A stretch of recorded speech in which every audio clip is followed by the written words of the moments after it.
Hello नमस्कार दोस्तों, आपका स्वागत है मेरे यूट्यूब चैनल पर।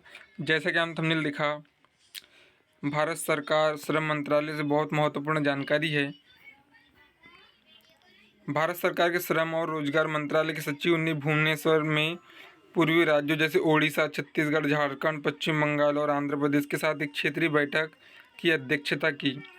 यह श्रम और रोजगार मंत्रालय द्वारा देश भर में राज्यों केंद्र शासित प्रदेशों यूटी के साथ श्रम और रोजगार के खास मुद्दों पर क्षेत्रीय परामर्शों की श्रृंखला में चौथी बैठक है।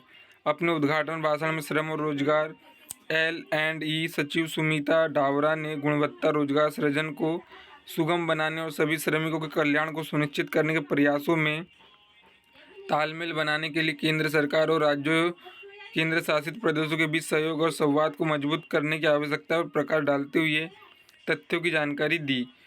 डावरा ने कहा कि रोजगार सृजन और कौशल व रोजगार क्षमता में वृद्धि माननीय प्रधानमंत्री के विकसित भारत @ 2047 के विजन को साकार करने के प्रमुख पहलू है। इस दिशा में उन्होंने कहा 2024-25 केंद्रीय बजट में 1,07,000 करोड़ रुपए के परिव्यय के साथ रोजगार से जुड़े प्रोत्साहन ELI योजना की घोषणा की गई थी। उन्होंने कहा कि सरकार ELI योजनाओं के तहत रोजगार सृजन, रोजगार को बढ़ावा देने और श्रम शक्ति के औपचारिकरण के लिए बड़े उद्योगों और सूक्ष्म, लघु और मध्यम उद्योगों दोनों को समर्थन देने के लिए प्रतिबद्ध है।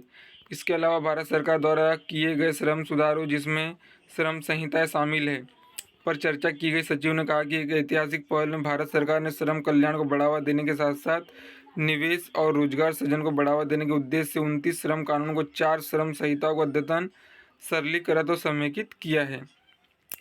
हम आशा करते हैं केंद्र सरकार राज्य सरकारों को सपोर्ट करे और श्रमिकों हित में और अच्छे निर्णय लिए जा सके। धन्यवाद।